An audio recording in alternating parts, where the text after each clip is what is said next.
Olá, queridos. Vamos começar nossa jornada pelo livro de Êxodos, né? Nós estamos na segunda semana, são 4 aulas essa semana. Ontem vimos Gênesis, hoje veremos Êxodo, né? Amanhã Levítico e depois Números, né? Essa semana. Na semana que vem, completamos o Pentateuco com o Deuteronômio, ok? Então, hoje é a aula 6 e a questão do Êxodo. Nada substitui a leitura do próprio livro, né, queridos? Mas eu vou dar alguns elementos, alguns conceitos, a questão, por exemplo, da data, da rota, tá? A questão do tabernáculo é muito importante, né? As pragas são coisas que marcaram muito a teologia do modo geral, né? E aí, nesse caso, eu resolvi colocar um versículo-chave. Versículo-chave quer dizer que é um dos versículos principais, não é o único, tá, queridos?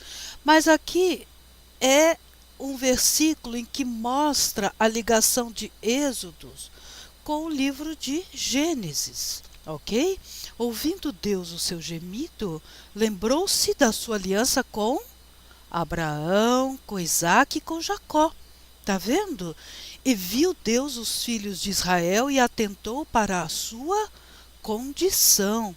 Então, o que eu quero ressaltar com esse versículo-chave? Que Êxodo é uma continuação de Gênesis, né? Vocês têm várias gerações, é verdade, mas do ponto de vista teológico, até mesmo histórico, embora se passe, acredita-se, por volta de 300 a 350 anos entre os acontecimentos de Gênesis e os acontecimentos de Êxodo, ele é uma continuação natural do livro de Gênesis, tá? Você tem outros conceitos que vão sair desse livro importantíssimo, né, como a supremacia de Deus sobre as divindades pagãs. Você pode ver lá no seu próprio livro base, né, a lei mosaica como constituição religiosa e social. Porque a lei não é só para as questões religiosas, mas é como se comportar com seu vizinho, como se comportar na sua casa, como ser justo com a sua família, entre outras coisas, né? O Êxodo como acontecimento da redenção, né, de Israel antigo, e um dos temas muito importantes, a presença de Deus, a teologia da presença de Deus, que vai ser simbolizada pelo tabernáculo, né?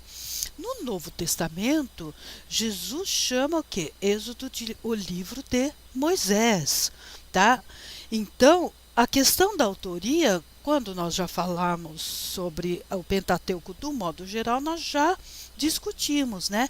E o título do livro, Êxodo, em grego, quer dizer saída, partida, tá certo? Então, este nome Êxodo é de origem grega, tá bom? Assumindo a autoria mosaica de Êxodo, devemos datar o livro após os acontecimentos do próprio Êxodo, entre os anos de 1450 a 1440, e antes da morte de Moisés, cerca de 1406. Então, essa é uma data provável, não é a certeza absoluta, né? Porque você tem alguns problemas com relação à própria data do Êxodo, né? Que o livro registra os acontecimentos desde o nascimento de Moisés até a conclusão da construção e dedicação do tabernáculo no Sinai, né? No primeiro mês do segundo ano após a saída do Egito, tá? A história do livro em si, do Êxodo, abrange 85 anos, ok? Então, isso é interessante vocês observarem. Você tem aí um longo período, 85 anos é uma vida inteira, né? A palavra êxodo significa partida, ok? Então, no tempo definido por Deus, o êxodo dos israelitas do Egito marcou o fim de período de opressão para os descendentes de Abraão. E o início do cumprimento da promessa da aliança com Abraão, que seus descendentes não só viveriam na terra prometida, mas também se multiplicariam e se tornariam uma grande nação. Então vocês veem que essa continuação ela é em todos os níveis. Ela é o cumprimento, na visão mesmo do próprio texto, das promessas feitas a Abraão no livro de Gênesis. Esse Deus lembrou-se de Abraão, Isaque e Jacó, né? E você tem aí talvez um lapso temporal até relativamente grande entre os acontecimentos de Gênesis e de Êxodos, como eu falei, uns 300 a 350 anos, e o próprio livro de Êxodo, ele abarca a sua história, abarca um período de 85 anos, mas teologicamente, historicamente, redacionalmente, é uma continuação de Gênesis, tá? Mas aqui vocês estão vendo que eu estou tentando dar mais um argumento contra, por exemplo, a hipótese documentária, não é isso? Sempre lembrem daquela primeira aula, tudo, né? Vocês têm a estrutura do livro. Vocês podem pegar vários critérios, queridos. A estrutura de um livro vai depender de que forma que você olha para esse livro. Você vai olhar para esse livro pensando só na pessoa de Moisés? Você vai olhar para esse livro pensando no percurso, né, que foi feito os filhos de Israel, o povo de Israel, qual é o percurso que ele fez pelo deserto? Vocês vão pensar em termos teológicos a questão, por exemplo, da supremacia de Yahvé, a questão da lei mosaica, a presença de Deus simbolizada no tabernáculo, né? Então, dependendo do critério, você pode estruturar o livro de diversas formas. Para que vocês não fiquem pensando só numa das formas, eu coloquei aqui duas formas de nós estruturarmos o livro. Nesta primeira forma, vocês estão vendo que foi baseado no critério geográfico. Tá? Então, se você pegar o critério geográfico, o livro pode ser dividido em 3 partes. A Israel ainda no Egito, tá? Aí a jornada de Israel no deserto, e depois Israel no Sinai. Então, aqui o que eu peguei? Eu peguei a rota, eu peguei os lugares principais em que esse povo ficou, né? Então, vocês veem que tem uma divisão bem clara, olha, né? No Egito, no deserto e no Sinai. Tá certo? Então, isso é uma das formas. Agora, há uma outra forma. Você pode dividir, por exemplo, por questões temáticas, né? Ou por personagens. A infância de Moisés, depois, enfim, você tem aí uma série de coisas. Mas aqui nós podemos pegar os principais temas, que é a escravidão no Egito, né? Por isso que o Êxodo, aqui no livro de vocês, diz que ele é visto como um acontecimento da redenção do Israel antigo, porque de uma situação de escravidão, né, você passa por uma situação de liberdade. Aí depois você tem ainda os temas, olha, são vários capítulos, as 10 pragas, nós veremos já algumas delas, né? Veremos onde aparecem, e daí depois vocês vão atrás do texto. O êxodo propriamente dito, que é a jornada, né? Vocês têm a caminhada, né? E a entrega da lei, né? Você tem a lei aqui não só para que esse povo que está sem terra ainda, sem uma unidade, uma coesão social, ele precisa saber como se portar, não só como se portar em relação à sua divindade, mas como se portar em relação uns aos outros. Então a gente fala que são as leis horizontais, de homem para homem, e verticais, de homem para Deus. Tá? Então, as leis horizontais de homem para homem, elas são no campo social, elas são no campo criminal, no campo civil, né? E vocês têm as leis religiosas. E a última parte do livro, que pega praticamente um terço do livro, que é muito, é o tabernáculo, né? Que falaremos sobre a questão da construção do tabernáculo e a importância dessa construção, né? Então você tem essa estrutura temática, que você tem a estrutura geográfica, né? Israel no Egito, a jornada de Israel no deserto, Israel no Sinai, né? Então é interessante. Vocês têm outras questões a serem discutidas, né? Vocês têm vários temas que nós veremos em seguida. Aqui, claro, eu acredito que todos vocês, sendo alunos de teologia, já leram o livro de Êxodo. Ele é importantíssimo. O próprio Êxodo, né? Você tem algumas leituras tipológicas, né? Por exemplo, o tabernáculo como um tipo de Cristo. Vocês sabem disso, que tem essas leituras teológicas, né? Agora, as 10 pragas do Egito, eu acho que vocês precisam ler e pensar em qual é o principal propósito dessas narrativas, né? Transformar água em sangue, né? As rãs infestaram a terra do Egito, os piolhos, as moscas, as pestes dos animais, né? Então vocês têm 3 grupos de 3, e a última das pragas, a grande praga, que é a morte dos primogênitos de cada família egípcia, né? E aqui do lado vocês têm a localização desses textos.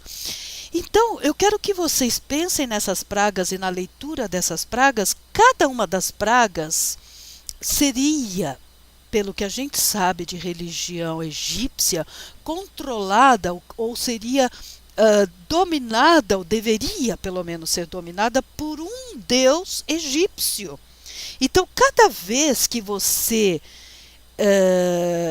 manda a praga e a praga não é controlada por esse deus egípcio, você mostra aquele primeiro item que está aí no livro texto base de vocês, né, do Panorama do Antigo Testamento, na página 91, a supremacia de Yahvé sobre as divindades pagãs.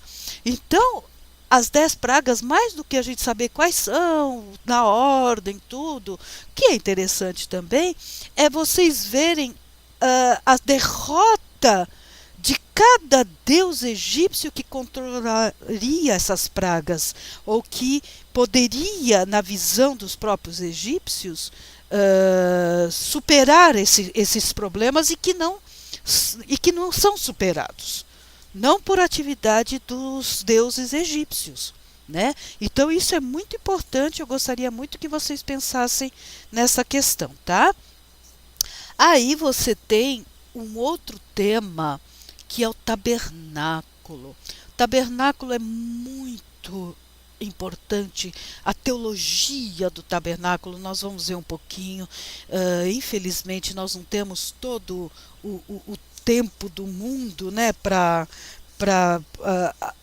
aprofundar, né?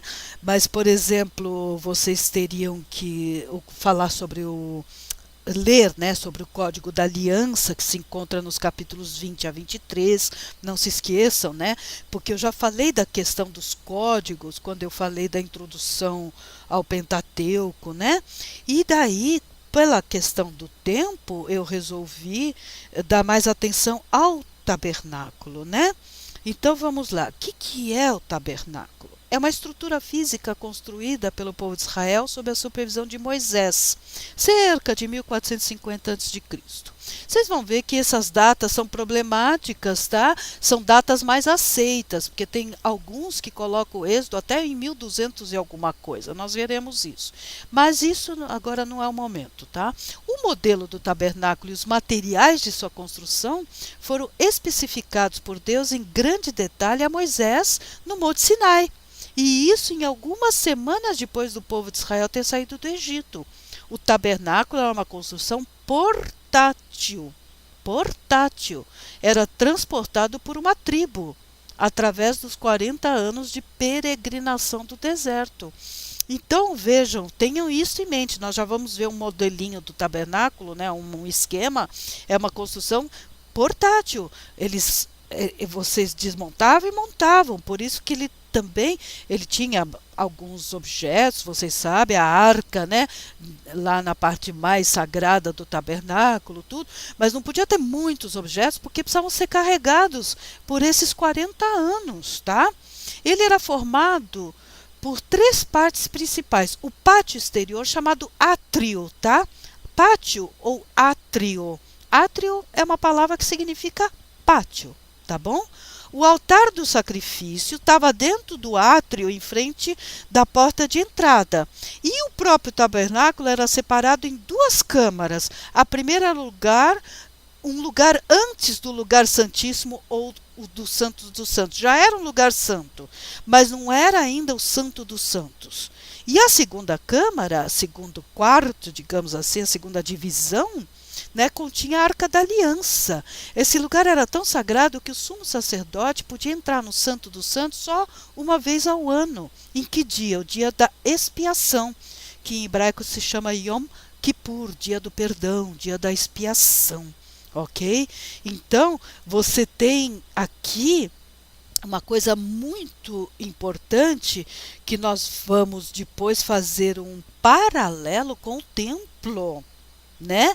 Vocês percebem que aqui vocês têm um tabernáculo portátil, é uma construção portátil, né? E coisa que depois, quando a monarquia for instituída e for construído o palácio e depois o templo, não vai mais se aceitar esses vários lugares ou vários altares ou mesmo o próprio tabernáculo, tá? Então vocês veem que a questão ela vai se modificar um pouco. Então o tabernáculo, vamos pensar assim, como a presença de Deus, né, simbolicamente, aonde se dá a presença de Deus entre o povo, antes da construção do templo, tá? Não se esqueçam disso, ok? Muito bem, olha aqui um esqueminha, átrio. Átrio é pátio. O pátio da escola, o pátio da igreja, o átrio, né? Vocês veem então que essa parte está fora, tá? Aí você tem aquilo que foi dito, 2 câmaras. Esta é a primeira, onde está o altar do incenso, o candelabro, tá? Aqui você tem um lugar santo, tá vendo? Mas aqui é o lugar santíssimo. É o Santo dos Santos, que se chama, aonde tem a Arca da Aliança, tá vendo? E olha, a mesa do pão da presença, o lavatório, o altar do sacrifício. Então, esse é um esquema muito esquematizado, gostaram? Um esquema bem simples de como era. Então, isso daqui você montava, tinham estacas, tá? E daí vocês podem pegar uma série de... Vocês podem pegar na internet, podem pegar alguma Bíblia em que faça comentários mais profundos, Bíblias de estudo, né? E estudar essa construção aí do tabernáculo, né? Você tem as normas, né? Você tem, por exemplo, no capítulo 30, você tem os utensílios, né? Aí você tem a própria construção do tabernáculo de 35 a 38. No capítulo 39, você tem as vestes sacerdotais, né? Como que os sacerdotes deveriam se vestir. Isso tudo vocês conseguem na internet, vocês conseguem imagens assim que vão ajudar vocês a entenderem como era feito e como era realizado essa construção, e também a questão das vestes dos sacerdotes, ela é bastante interessante. Infelizmente não temos tempo de ver tudo isso, né? Aí, queridos, nós temos a questão não só da data do êxodo, mas como da rota rota do Êxodo. São duas questões muito importantes que são vistas e são discutidas nas faculdades de teologia e como a gente chama, na academia, né? Na visão acadêmica, tá?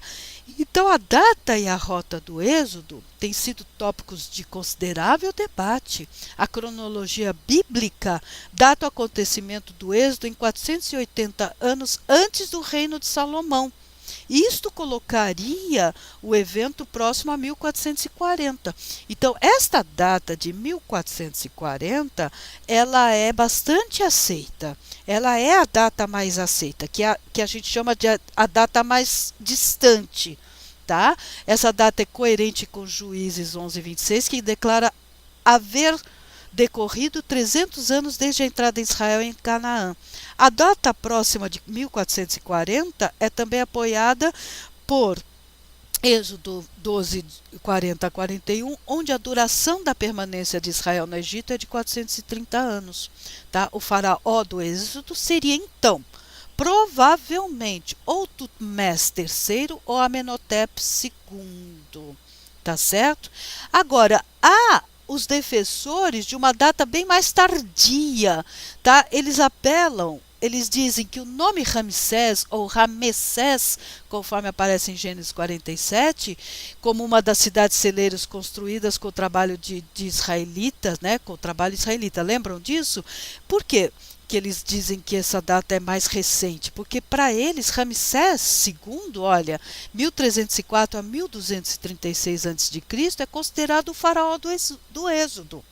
E a data aproximadamente para esta visão é fixada em 1270 a.C., tá? Então você tem, veja, de 1440 para 1270, você tem uma diferença bastante considerável, tá? Afirma-se que essa interpretação é mais coerente com a arqueologia das cidades destruídas na Palestina e com a ausência de um assentamento mais antigo na Transjordânia. O que é Transjordânia? É a região oriental do Rio Jordão e do Mar Morto, tá? Contudo, descobertas mais recentes na própria Transjordânia e uma nova avaliação da destruição de Jericó, né, tem enfraquecido essa argumentação em favor de uma data tardia. Por que tardia, gente? Que é mais próximo da gente. 1236 é mais próximo do nosso tempo, entre aspas, do que 1440. Então, entendam essa palavra aqui, data tardia. Tá? Então, seria essa data aqui de 1270. Ok? Então, nós temos essas duas, entre outras, mas essas duas principais posições. Hoje em dia, essa data de 1270, mesmo na academia, ela já não é muito mais aceita.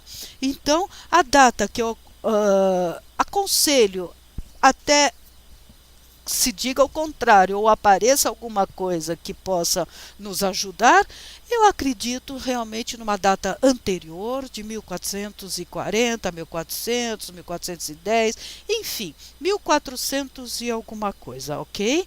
Então, isso é o problema da data do Êxodo. E aí você tem o quê? O problema da rota. Tá? E aí a gente pega a questão do que o próprio texto bíblico diz, né?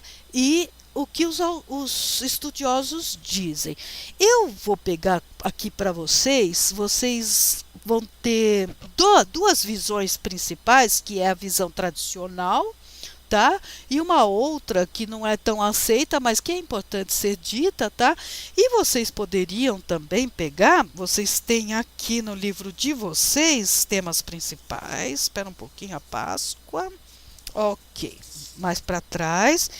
Vocês têm aqui no livro de vocês, na página 94, sobre a questão da rota do Êxodo, tá? Aí diz assim, neste livro que vocês têm como base: nossa compreensão do Êxodo complica-se mais pelas considerações geográficas, como a rota precisa da viagem árdua pelo deserto e a localização incerta do Monte Sinai.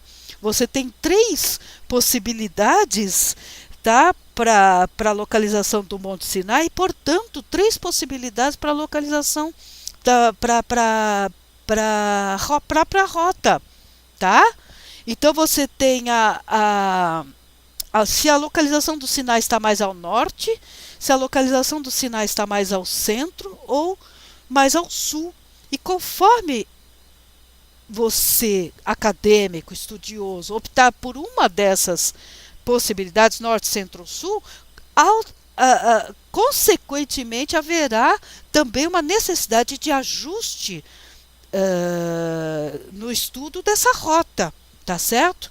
Agora, olha aqui o que é dito, por exemplo, aqui é um texto de um colega meu, o Marcos Rubner, que ele fez uma dissertação de mestrado sobre a rota do Êxodo. Se vocês jogarem lá Marcos Rubner, Rubner com H, tá?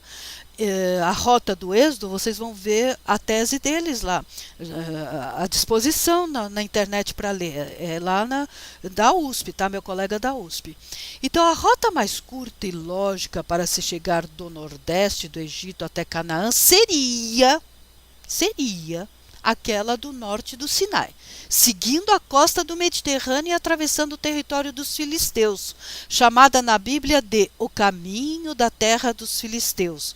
Vão lá em Êxodo 13:17. Ou o caminho do mar, conforme Isaías 9:1. Ou em suas versões latinas, de via maris. O que é via maris? É a via do mar, tá? Então vocês têm esta rota que nós já veremos já no mapa, tá? Mas aí, por que apesar dela ser mais curta e lógica, por que ela não é aceita? Por quê? Porque o próprio livro do Êxodo, em 13:17-18, deixa bem claro que esta rota não foi utilizada pelos filhos de Israel após a saída do Egito. E foi, ao enviar o faraó ao povo, não o guiou o Eterno pelo caminho da terra dos filisteus, que era próximo. Por quê, gente? Porque os israelitas iriam ter muitos choques e muitos problemas de ter que enfrentar um povo tecnologicamente mais avançado. Lembra que eu falei que os filisteus já estão na idade do ferro, tecnologicamente, arqueologicamente falando, enquanto os próprios israelitas estão ainda na idade do bronze. Então isto dá motivos, por exemplo, os filisteus já dominam os carros de combate, né? E que os israelitas não dominam. Então, essa rota, embora muito mais curta, maravilhosa, lógica, seria mais rápida, era um problema a ser enfrentado, porque havia vários bloqueios, além de vários pontos que os israelitas seriam obrigados a lutar ou a disputar território com os filisteus, tá? Olha aqui, olha essa rota, tá vendo? Olha aqui o Sinai, tudo bem, ó, Mar Vermelho, tá vendo? Olha, gente, presta atenção. Ó, aqui Jericó, aqui é Israel, lembram? Aqui o que é, gente? É o Mar Mediterrâneo, estão lembrando disso? Isto daqui, o que é, gente?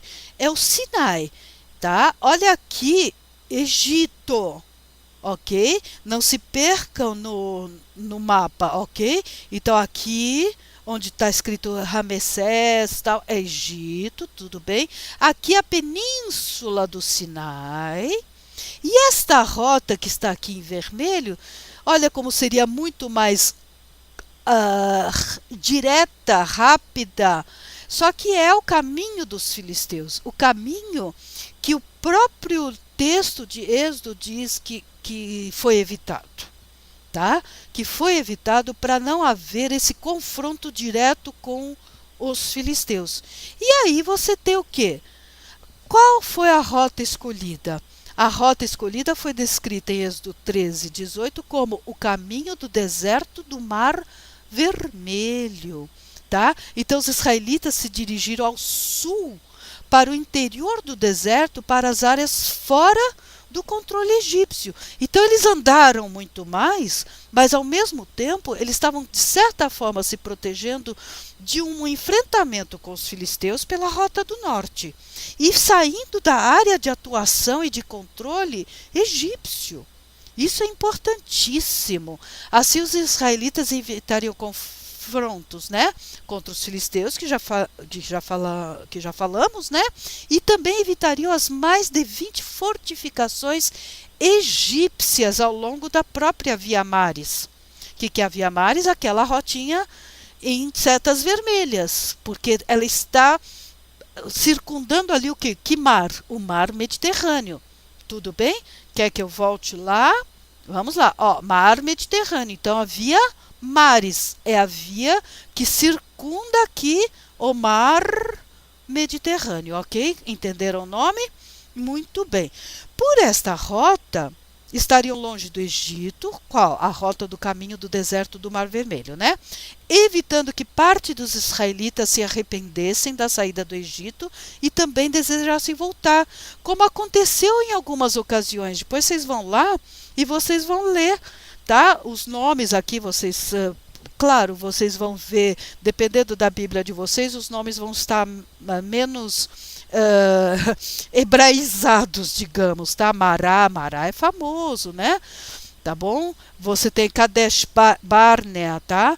Então vocês têm aqui uma série de momentos em que há uma revolta, eles querem voltar, eles estão insatisfeitos. Então isso também desculpa. Isso também ainda é muito complicado, né? Porque você tem os rebeldes dentro do povo e que estão insatisfeitos com a condição em que eles estão vivendo no deserto. Olha aqui, queridos, olha o mar Mediterrâneo, e aí você tem aquela primeira, lembra que seria uma direta aqui, olha, que seria a Via Maris, a via do mar, pelo norte, não é verdade? Agora, pela descrição no próprio Êxodo e por alguns outros estudos, a tradicional rota do Êxodo, ela é assim. Ela, apesar dela ser muito maior e muito mais longe, né? Ela, aparentemente, pelas descrições, ela foi mais segura, porque ela fugiu tanto do controle dos egípcios, quanto do controle aqui dos filisteus, ok? Então tem uma razão de ser, né? Então a questão não é só de você, como se diz, andar menos, não, né? E também tem toda uma questão teológica, queridos. Esse caminhar por 40 anos, ele foi fundamental na formação desse povo. Foi aí que ele fez aliança, né? Lembra o Código da Aliança? Foi aí que recebeu as tábuas da lei. Foi aí que Moisés orientou o povo. Então, nesse percurso, você tem um percurso teológico que passa, aspas, tá, de um bando não coeso de pessoas para uma entidade que vai passar a se chamar Israel, que vai ter as suas próprias leis, que vai ter as suas próprias rituais, que vai ter o seu tabernáculo. Vocês percebem? Então, você sai de uma situação de escravidão e até antes de chegar em Canaã, e que quando nós vamos atravessar o Rio Jordão, através de Jericó, quando nós fomos estudar o livro de Josué, não é isso? Vocês têm o quê? Uma formação, realmente o povo se forma, né? Através da questão da lei, tá? Da aliança, né? Vocês peguem lá, por exemplo, o capítulo 19, os preparativos para a aliança, o decálogo, 10 mandamentos, no capítulo 20, e o próprio código da aliança, no capítulo 20, de 18 a 23, 33, né? Então vocês têm aí, é muito importante, esta não é só uma rota física, geográfica, mas é uma rota espiritual. É uma rota espiritual, tá? E também civil, onde se formam as bases civis de convivência desse povo e como será, cada um deverá tratar o seu próximo, não é verdade? Aqui é um terceiro mapa, queridos, também, olha, o Mar Mediterrâneo, em que coloca duas outras rotas que nós não discutimos. Nós discutimos essa, lembra verde que lá no outro mapa é vermelha, que havia mares, né, o caminho dos filisteus. Esta aqui pelo sul, tá vendo? Que é a rota tradicional, e tem umas outras duas aqui que são outros percursos propostos, mas eles são tão insustentáveis aparentemente que eu acho que não vale a pena, quer dizer, sempre vale a pena estudá-los para refutar, tal, mas num momento, como o escopo do nosso curso é mais uma introdução, eu acho que nós ficamos até aqui bastante tempo na questão da rota, porque ela é muito importante. Então, o que eu quero que vocês gravem, que existem duas teorias principais. A teoria do norte não se sustenta porque o próprio texto bíblico não a admite, porque é uma rota aqui pelo norte em que colocaria os israelitas em perigo, né? Então você tem a rota pelo sul, mas mais do que uma rota geográfica, pensem nesses 40 anos de deserto como a formação, o momento formativo de um povo, não só do ponto de vista civil, né, mas do ponto de vista religioso, do ponto de vista espiritual, tá certo? Então isso é muito importante que vocês tenham em mente. E aí, queridos, nós falaremos sobre a questão dos principais temas, que um dos principais temas, não é o único, mas é um dos que mais me chama a atenção, é a questão da teologia da presença. O que é a teologia da presença? É um aspecto muito comum e central no livro de Êxodos, principalmente pelo contexto, quando diz aqui a gente fala Yahvé, né? Mas vocês sabem que os judeus não admitem pronunciar esse tetragrama. O que é tetra? 4. Grama, letras. 1, 2, 3, 4. Para os judeus, isso não se pronuncia.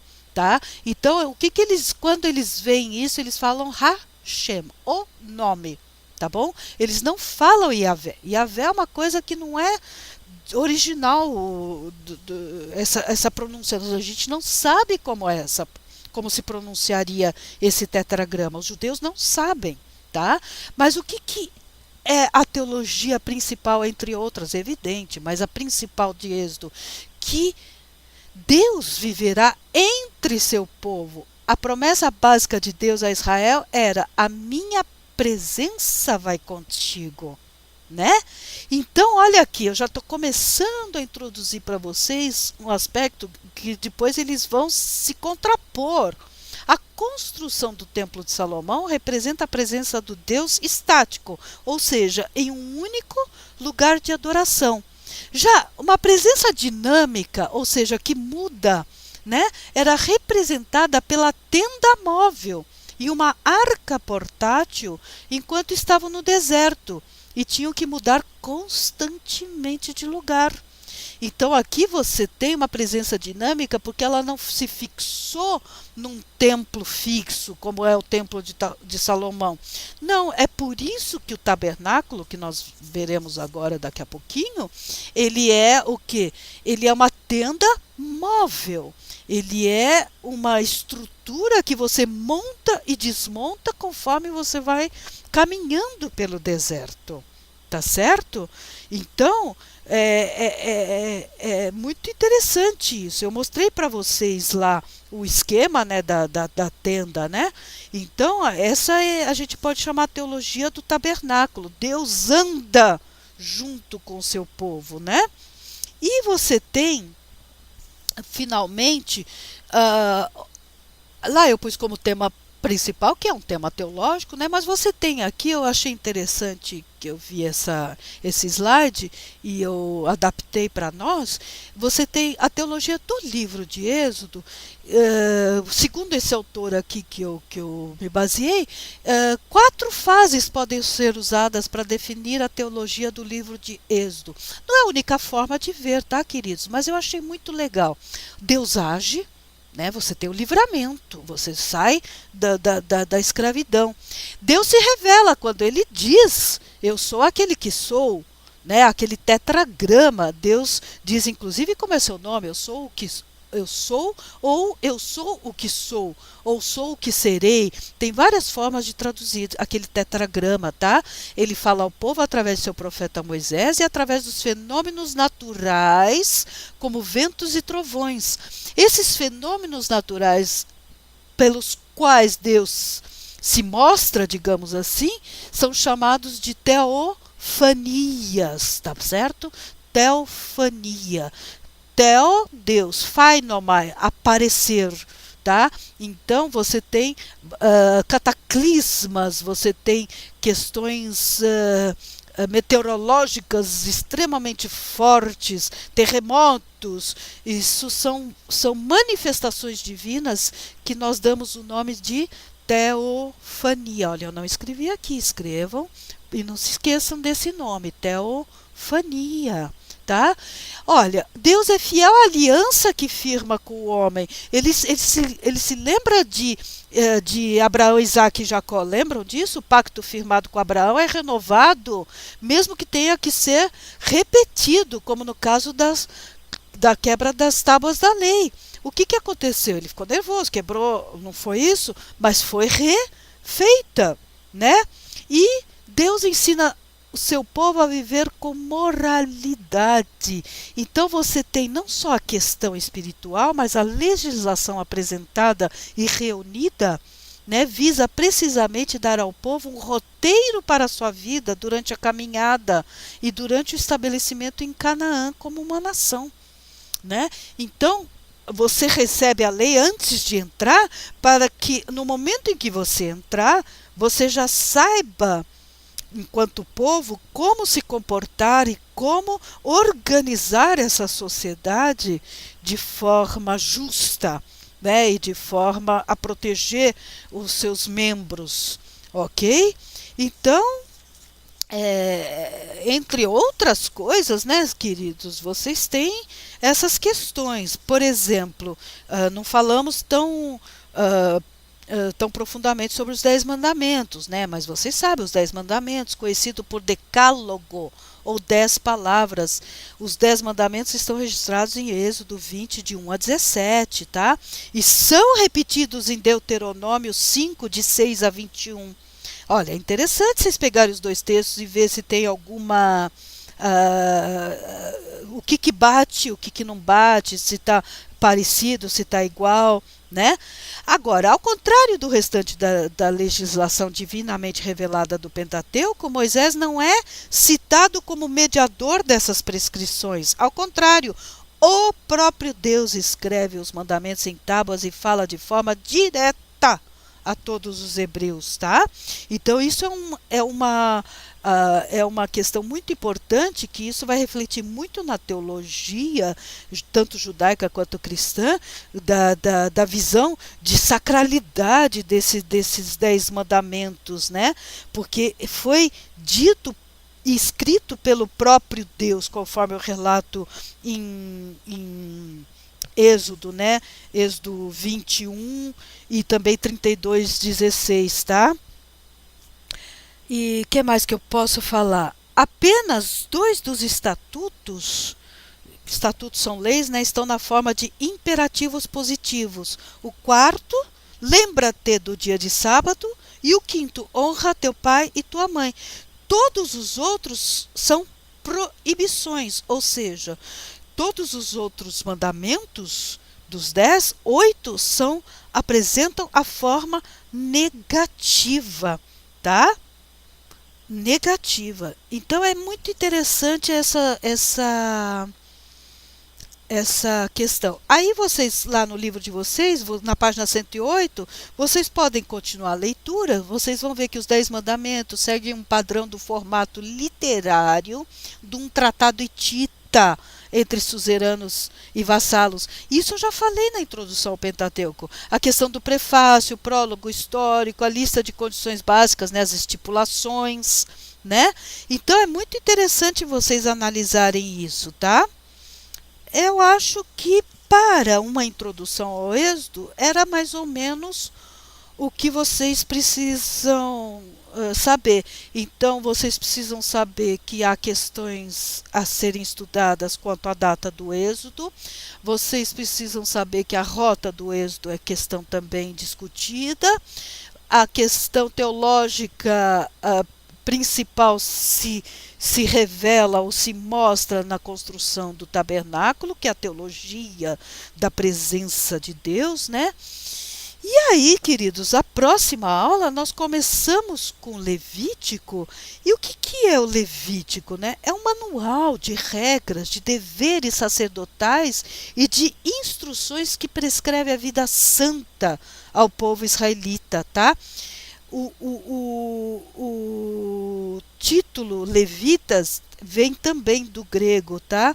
E os conceitos básicos que serão discutidos no livro do Levítico, vocês podem ver aqui na página 112 do seu panorama do Antigo Testamento, primeiro, é a santidade de Deus. Nós vamos analisar essa palavra, santo, né? Kadosh. Tá? O princípio da mediação no serviço dos sacerdotes. A pureza do povo da aliança. Pureza não é limpeza. Nós já vamos desfazer essa imagem.